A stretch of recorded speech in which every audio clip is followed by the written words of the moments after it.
Par contre ici, à l'endroit où je me trouve, on entend une autre musique. Vous l'entendez d'ailleurs. C'est une musique un peu différente, un peu plus monotone. C'est un phénomène tout à fait extraordinaire de voir ça. L'acharnement des gens à abattre ce qui reste de ce pauvre mur.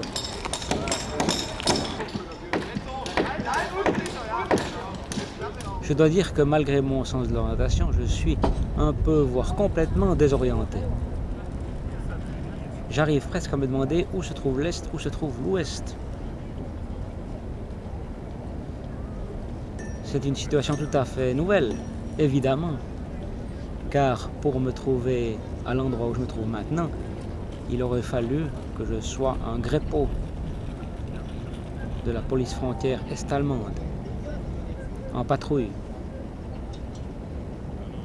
Il y a donc maintenant près de 30 ans, pas tout à fait, 28 ans, ou plus, 29 ans, que cet endroit était totalement interdit aux êtres humains normaux, je voudrais dire, au commun des mortels. Il y a quelque temps encore, se promener ici était non seulement impossible, mais totalement une idée de fou. En effet, celui qui risquait sa vie ici était abattu sur le champ. Seuls les greppos, les gardes frontières, se trouvaient exactement à l'endroit où je me trouve, derrière le mur est. Parce qu'ici, la différence entre le premier mur et le deuxième mur est énorme, c'est un grand no man's land. Alors, seuls les gardes frontières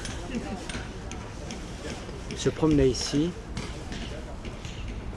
faisaient la surveillance du mur. Mais réellement, l'ambiance est totalement différente, vraiment. Non seulement il n'y a plus de présence policière visible, mais on le sent, c'est quelque chose d'extraordinaire. Et je voulais presque dire que je le regrette. C'est pas dommage, mais on s'était tellement habitué à déambuler dans les rues, et simplement de l'autre côté de la frontière, à Unter den Linden, où tous les touristes allaient donc, où on n'était pas trop dépaysé puisqu'il y avait pas mal d'étrangers. Mais simplement là, la différence est considérable. Cette fameuse Stasi, eh bien, elle était donc vraiment omniprésente, avec ses mouchards, ses délateurs, et puis avec son incroyable organisation, sa structure. En 1987, lors des manifestations du 750e anniversaire de Berlin, à l'ouest et à l'est, je suis venu plusieurs jours à l'est, notamment assister à un immense défilé qui retraçait toute l'histoire de l'Allemagne et de l'Allemagne communiste. C'était, je dois dire, assez extraordinaire. Il y avait environ 200 000 personnes, pratiquement aucun étranger. En effet, me promenant à travers la foule, j'ai entendu aucun commentaire, ni en anglais, ni en français, ni en espagnol, ni en italien. Bon, il y en avait sûrement, mais très peu, comme moi. Je filmais à l'improviste avec une caméra Super 8, pardon, ce qui est beaucoup plus difficile, qui donne un résultat épouvantable. Je filmais des policiers, des VOPO, justement, qui avaient l'air de s'ennuyer mortellement, qui étaient débraillés et qui bâillaient aux corneilles, comme on dit, dans un bus. La foule, un jeune, l'allure sportive, nette. Il est venu vers moi et il m'a dit « Vous pourriez quand même filmer quelque chose de plus important chez nous. » Ce type avait vu que je filmais, ce qui était pratiquement impossible à voir. Et même si le commun des mortels l'avait vu, il s'en foutait royalement. Je ne pense pas qu'un simple Allemand de l'Est serait venu me dire quoi que ce soit. Il est venu, il est sorti de la foule, et il m'a parlé en anglais. Il m'a dit ça.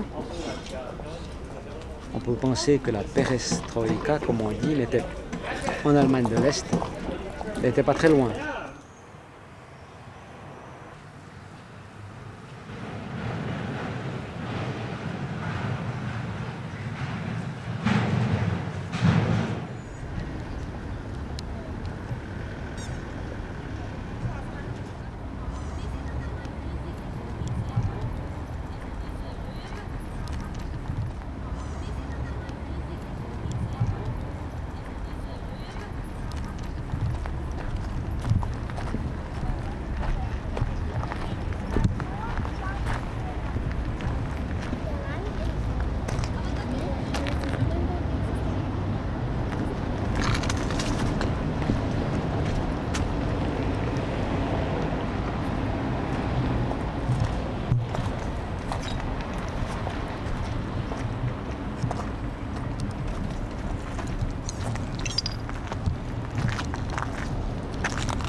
démonté le mur complètement, il ne reste plus aucune trace.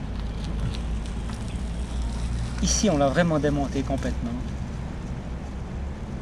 Les deux parties de la ville sont réouvertes. Les gens viennent s'y promener. Et au milieu, ce chaos incroyable. L'apocalypse. Il ne reste rien de ce qu'était la terreur depuis 1961 de toute une population.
Mais les quartiers populaires de Berlin-Est laissent toujours une impression de tristesse, de grisaille. Souvent, on ressent une atmosphère des années 50.